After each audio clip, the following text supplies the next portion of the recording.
Okay, once you have your pages ready, okay, title it at the very top, 6.2, transforming quadratic functions. So I did change the titling a bit just so it lines up with the book this quarter.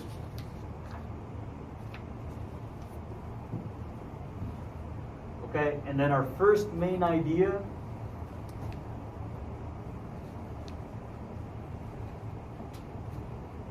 right vertex form.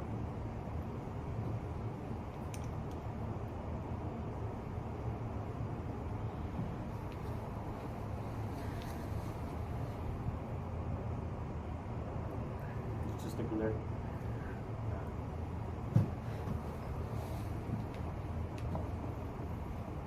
Maybe we could play a bit with the lighting. I think it might be decent. Get it right. Okay, and then vertex form again on the notes, except here we are gonna define this.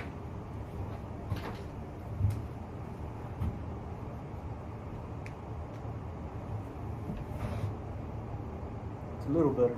Okay. Yeah.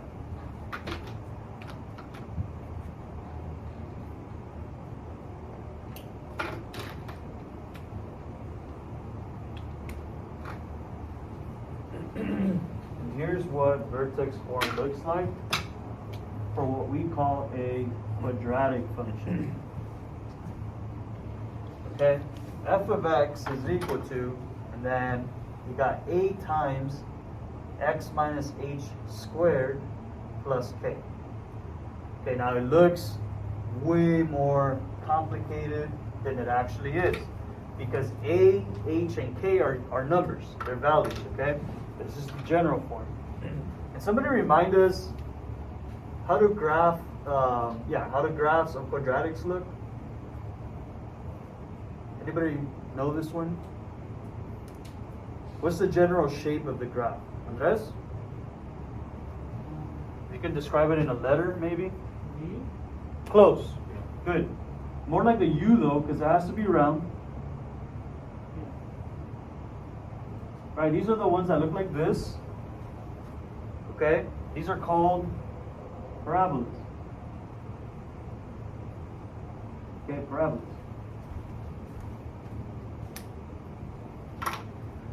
So for today's short lesson, we're just going to talk about how the function equation affects the graph. We'll do one short graphing example at the end. That's all we'll have time for. Okay? The first part here, or the first value, the one you see in the front, this one will tell you if the parabola has been stretched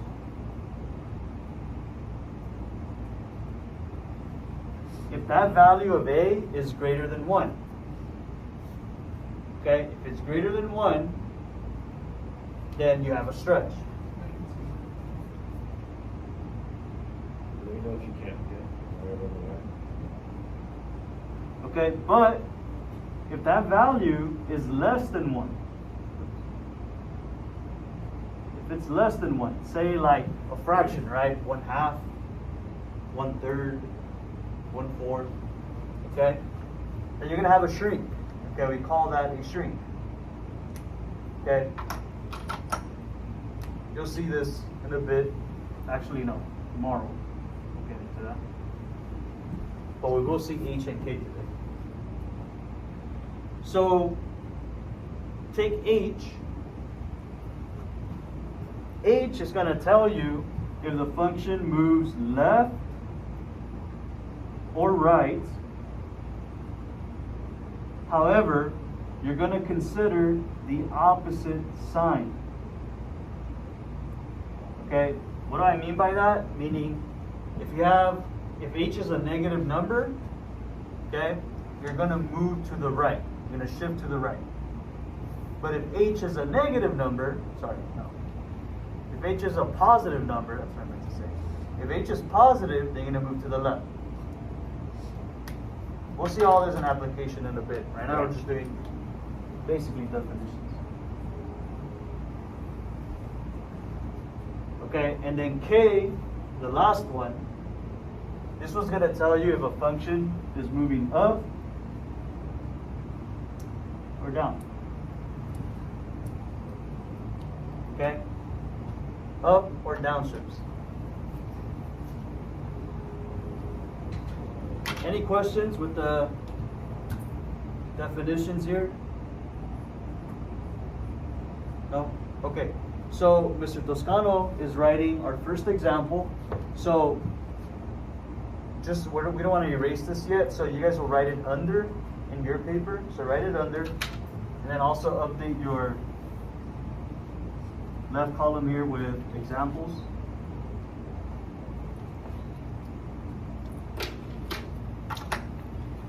All right, so in this quadratic function, right? Grab a square. Oops.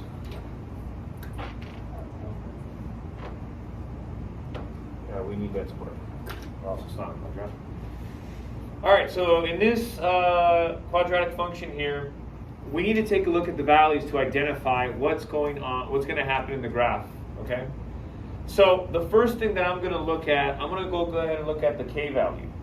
So all I need to do is look at the vertex form and see where on this function it's located to identify what it is. So for instance, this one right here, it's a +1, right? So my question is, since it's a +1, is it going to go up or is it going to go down? I'm sorry, actually ignore that. Is it going to go up or down on the y-axis? Okay. So in this case, since it's +1 is my k value, it's going to go up on the y-axis, and I'll show you guys in a bit how that works. Okay. Let's take a look at the h value. Now the h value is probably the most difficult one for students because it's the opposite. Okay? So if I were to ask you, hey, this quadratic function, right, is it going to move to the left 3 times or is it going to move to the right 3 times? Your natural inclination is going to be, hey, it's negative, right? So it's going to move to the left. However, you have to take into consideration the opposite sign. Whatever it is, you're going to do the opposite. So it's going to move not to the left, it's going to move to the right 3 times.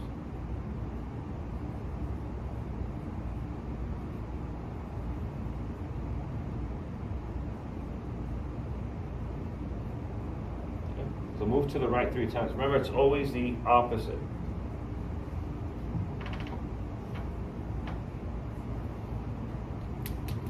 And then lastly, if I take a look at my a value, well, in this case, it's what? 2. Okay.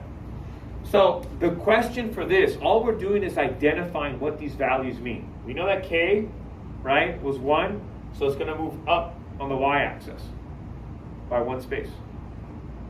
The h moves to the right 3 times, it's the opposite. In this case, I'm going to ask you, is it going to stretch? Or is it going to shrink? Open up a little wider.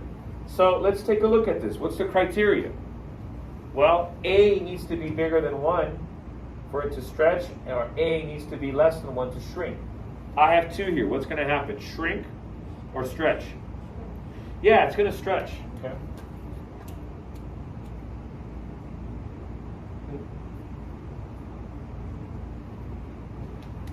And that's all we're doing is just identifying what's happening on the graph.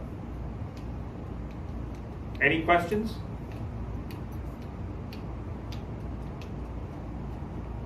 Make sense? You were a little ahead in time. Yeah, so do you want to, let's go ahead and show them how on the graph? Yeah. Yeah. Let's do that. So So everybody have this part? Yeah, we can erase this. Yes. What is that? What does that say right there? Where? A? Under the On the other formula? here? stretch. Stretch and shrink.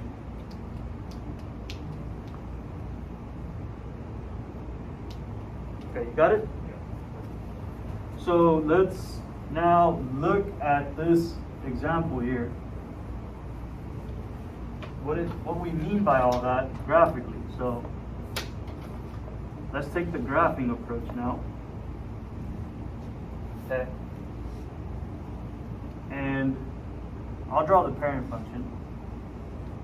Mr. Toscano will show you the new graph.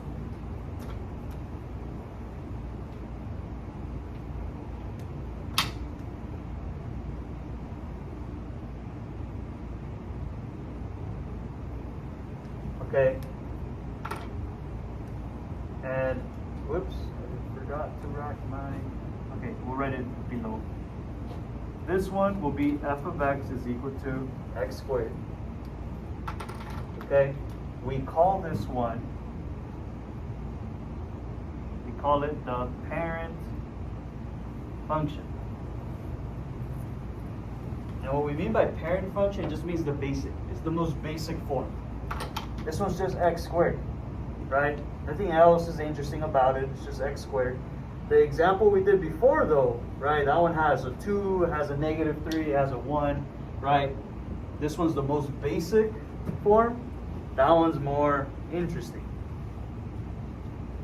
Okay? So the parent function. Oh, what color? Black, right? The parent function looks like this. You can just sketch it for now. Tomorrow we'll get into more detail on how to graph these with more accuracy. Okay, we'll review it. But that's what the basic parabola looks like. In other words, call this the starting point, okay? This is the starting point. Particularly, this point right here that I made in green, label that the vertex, okay? Which is at 0, 0. Okay? So what are we talking about here? When we did that other example, Mr. Toscano will show you then what we mean by stretching it. Well, stretching it, hold on to that thought, but moving it right and moving it up, okay? Yeah, so let's take a look at that. So I'm going to always start off, we're going to start off at the vertex, okay? 0, 0, right? My coordinates are 0, 0, that's the vertex. Now, notice what's going to happen when we apply those values, the h value, the k value, okay? Tomorrow we'll go over the a value, but right now I'm starting off at my vertex origin right here, 0, 0. I'm going to move up 1, so let's go ahead and do that. We're going to go up 1. Okay, so we went up 1. Okay. And then it's -3, so we're going to do the opposite. Okay, we're going to move to the right 3 times. 1, 2, 3. So my vertex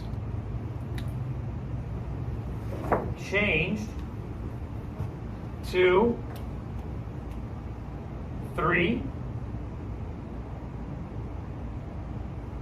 1. Now for this one, the A, just know that it's going to change the way the U is shaped.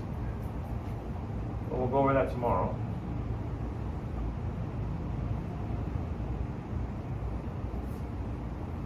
Okay. And so that's what happens.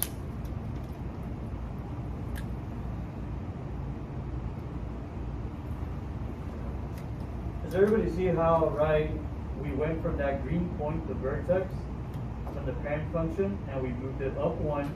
Moved it up 1. And then to the right 3. To the right 3. And what gave us that indication? Well, here, these values right here tell us exactly what to do. That -3, opposite. If it was +3, you'd move to the left. Okay? It's the opposite. Don't get it confused though. Just because H is opposite, that does not mean that K is opposite. K, you follow this exact same thing. K says +1, you go up 1. -1, you would have gone down 1. Any questions?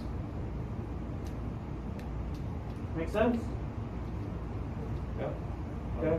And then notice that the A is a little bit thinner than the parent graph. Okay? And we'll go over that in detail tomorrow. Yeah. So we're just, right, these are sketches. So I think let's wrap up with this last idea then. So, can I erase this? Everybody have it drawn already? Okay. Last thing for today then is, let's just sketch in then, what do we mean by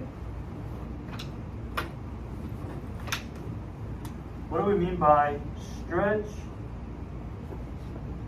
versus shrink? Okay. What do we mean when a parabola has been stretched? What do we mean by a parabola has been shrunk? Okay. And then just so you guys know that there's an application that you can download on all phones, Androids, Apple. It's called Desmos. You can actually type in these functions and it will show you, you can compare the different ones. So you guys can go ahead and download that if you guys want it. Desmos. It's not mandatory. Yeah, that's a good one. Yeah, I use it all the time. I have it on my phone and I have it on my computer.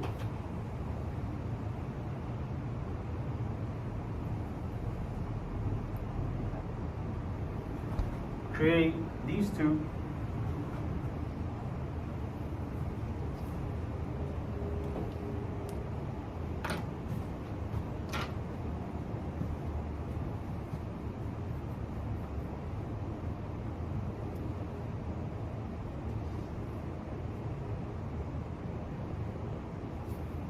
Okay.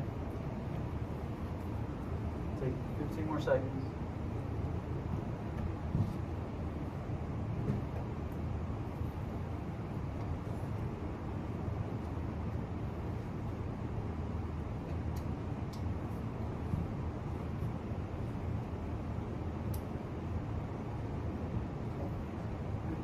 All right. So then for stretch, let's just sketch in the parent function. So make sure you make it, nice and, U-ish. yeah. Okay. And this one,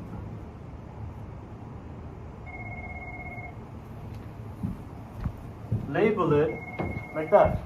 F of x is equal to x squared. That's the parent function.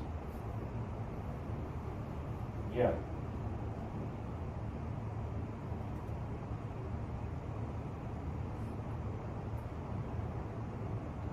Oh, yeah. Okay, yeah, sounds good. Okay, fine. Okay. All right, so then if we're stretching a function, tomorrow we're going to graph these with far more accuracy. If we're stretching a function,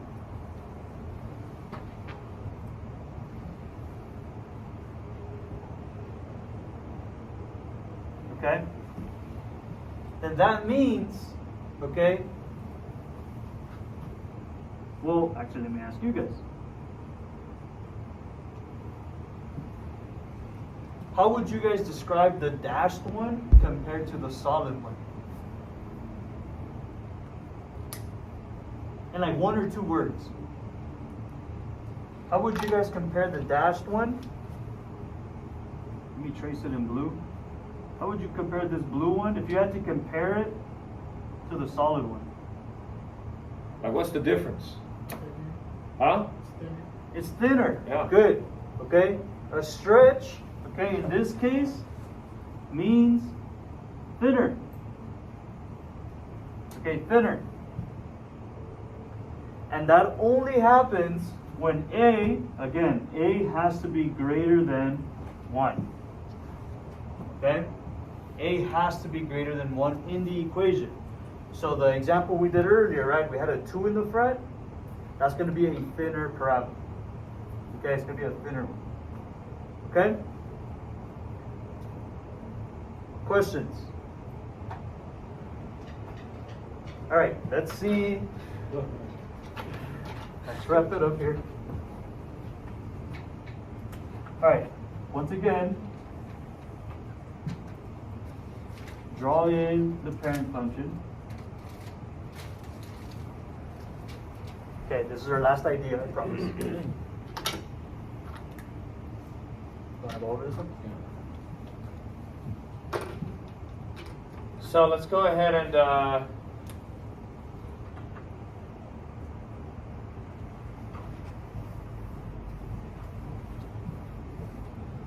if you had to compare this one, okay.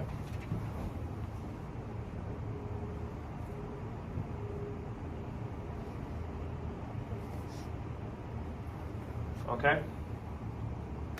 What's the difference here?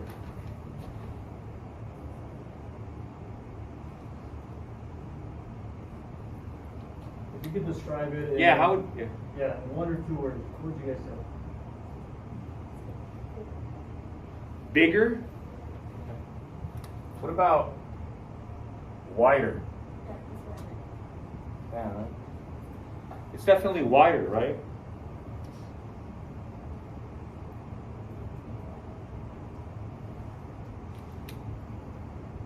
Yeah, and that only happens if A is less than 1. So it'd be like 1/2, 1/3, 1/4, 1/5,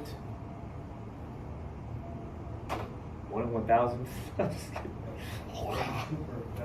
It's like tremendous. And this is what you would call a shrink. Okay. Do you know why they chose that word shrink? Because it's like being pressed, making it